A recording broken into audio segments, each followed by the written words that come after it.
Donc ce qu'on va voir maintenant, c'est les principaux paramètres de pinceau. Je dis les principaux parce qu'il y a toute une liste que vous voyez ici de fonctions qu'on peut modifier avec des etc. Donc je ne vais pas aujourd'hui rentrer trop dans les détails, mais je vais juste faire, je veux dire, le minimum du minimum. Bon, pour ce faire, j'ai des brosses ici qui sont, je veux dire, à moi, donc que j'ai utilisées. Et donc, c'est pas les mêmes brosses que vous verrez chez vous. Par contre, j'ai pris la brosse ronde, tout à fait normale, euh, qui est complètement avec une dureté à 100%, qui est une brosse standard que vous avez. Donc, première chose qu'on a déjà vu, ben ça règle la taille de la brosse. Ok.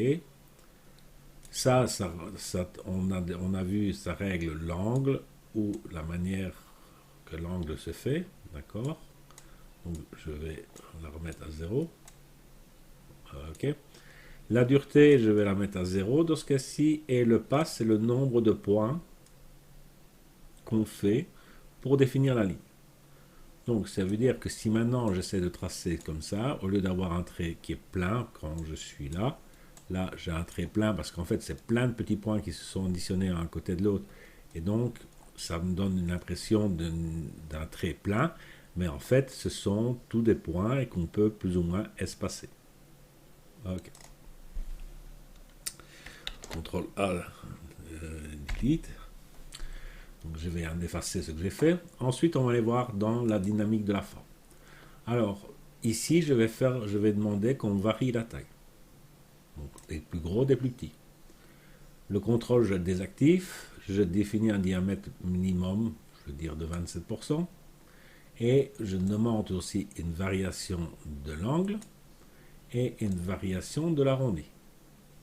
Donc, ce qui veut dire que si je retrace une ligne, ben, je n'ai plus des points réguliers, mais j'ai des plus grands, j'ai des plus petits. Donc ça, c'est dans la dynamique de la forme. Ensuite, on va aller dans la diffusion. Diffusion, ça veut dire que je vais écarter mes points, que je peux définir qu'il y en ait plus ou moins, que je peux définir la variation numérique, parfois plus, parfois moins. Donc, parfois il n'y en a qu'un, parfois il y en a trois. Donc ça, c'est ma variation. Ici, ben, je ne vais pas réellement varier. Ensuite, je vais aller dans les transferts. Transfert, je demande une variation de l'opacité. Je contrôle, je vais désactiver. Je vais désactiver aussi. Je vais mettre une variation de flux maximum de 38%. Donc, ce qui veut dire que si je retrace ici, j'ai des points plus forts, moins forts. Ensuite, ben, je vais faire un CTRL Z. Ok, je reviens en arrière. Je vais effacer ce calque. Je vais effacer le fond.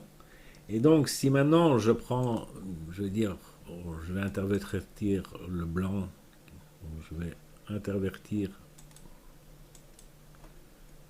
il a ouvert le sélecteur, donc je dois le faire par le sélecteur.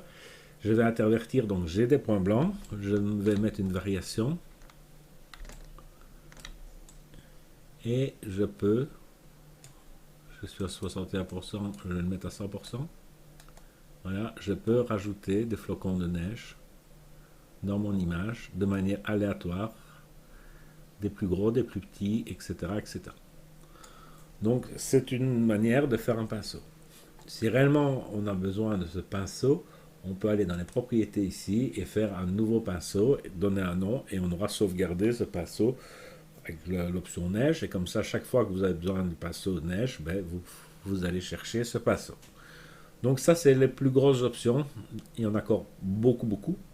Et on en discutera sans doute dans une autre vidéo, mais c'était le minimum à savoir pour pouvoir un peu régler les paramètres de pinceau si vous en avez besoin. Ensuite, on va parler de tout à fait autre chose. De tout à fait autre chose, ben, c'est l'utilisation du pinceau dans les masques. Et donc, par exemple, ici, je vais assombrir l'image. Je veux l'assombrir. Je vais le faire. OK. Et mais par contre, je ne veux pas que ça touche le visage. Bon, pour ce faire, je vais revenir dans mes pinceaux. Je ne les ai pas enregistrés. Je reprends mon pinceau flou. Et donc ici j'ai le choix par exemple de prendre le noir et j'ai un flux en nouveau à 61, je vais le replacer à 100 et je viens éclairer la dame, voilà, en mettant tout l'arrière-plan. Et je peux ensuite sur le reste agrandir mon pinceau, mettre un flux cette fois-ci à 10% et simplement toucher un tout petit peu. Et donc vous voyez que j'ai retouché par rapport à l'image, voilà ce que ça donne. Et si je ne l'ai pas enregistré, mais si je voulais faire maintenant, remettre le pinceau de neige, on la verrait nettement mieux. Je peux le refaire rapidement, paramètres de pinceau. On avait dit qu'on allait dans dynamique de la forme, on faisait varier la forme. On allait ici, on augmentait le pas. On allait diamètre minimum, j'ai mis ça, variation de l'angle, variation de l'arrondi. J'allais en diffusion, j'augmentais ma diffusion ici et je faisais ici en transfert la pression, je la désactive et donc on va faire une variation de l'opacité et une variation, non, je ne vais pas bouger l'opacité, je n'aime pas, variation du flux. Et donc cette fois-ci, si je remets un calque au-dessus de mon image, on va nettement. Et que je remets mon flux à 100%.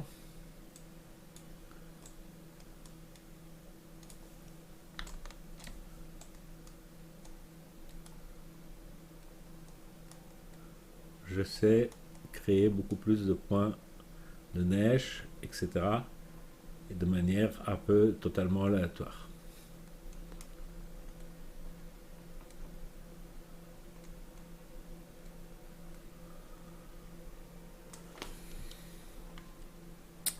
Donc voilà pour le pinceau.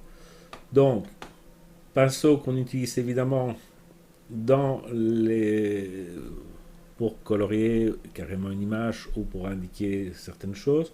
Pinceau également qui sert beaucoup dans les masques de diffusion et pinceau qu'on peut lui donner des formes différentes pour avoir le résultat qu'on a envie d'obtenir.